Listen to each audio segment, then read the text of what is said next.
अनंत गीते जो मंत्री हैं शिवसेना कोटा से सरकार में, वो प्रधानमंत्री नरेंद्र मोदी के भारत लौटने के बाद इस्तीफा दे देंगे। बीजेपी और शिवसेना की जो गठबंधन था वो टूट गया। उसका नतीजा ये कि अनंत गीते जो मंत्री हैं इस वक्त नरेंद्र मोदी सरकार में, वो इस्तीफा देंगे। प्रधानमंत्री नरेंद्र मोदी के भारत लौटने का इंतजार है। जैसे ही वो लौटते हैं उसके बाद अनंत गीते इस्तीफा दे देंगे। उमेश कुमावत एबीपी न्यूज संवाददाता मुंबई से जुड़े हैं। उमेश, क्या माना जाए, क्यों इस्तीफा? क्योंकि इस तरह की कोई मांग की नहीं गई है बीजेपी की केंद्रीय नेतृत्व की तरफ से। एक तो बीजेपी और शिवसेना महाराष्ट्र में अलग हो चुके हैं। ऐसे में अगर साथ रहते, केंद्र सरकार में उनके मंत्री रहते, तो जाहिर सी बात है अभी जो चुनावी कैंपेन चलने वाला है उसमें उद्धव ठाकरे या शिवसेना कोई स्टैंड नहीं ले सकती थी।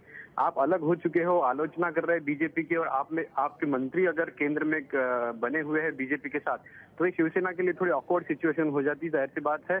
और दूसरी बात ये भी है कि कल राज ठाकरे ने पहली चुनावी सभा की थी, उसमें भी उन्होंने कहा था कि अगर अलग हुए हैं तो मंत्री, शिवसेना के मंत्री अनंत गीते क्यों है, उन्होंने तो छोड़ देना चाहिए था।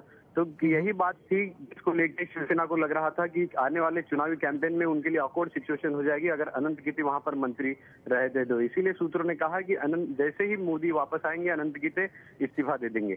जी उमेश, बहुत बहुत शुक्रिया आपका। तो अनंत गीते मंत्री हैं इस वक्त नरेंद्र मोदी सरकार में, लेकिन वो इस्तीफा दे देंगे प्रधानमंत्री जैसे ही लौटते हैं अमेरिका उसके बाद।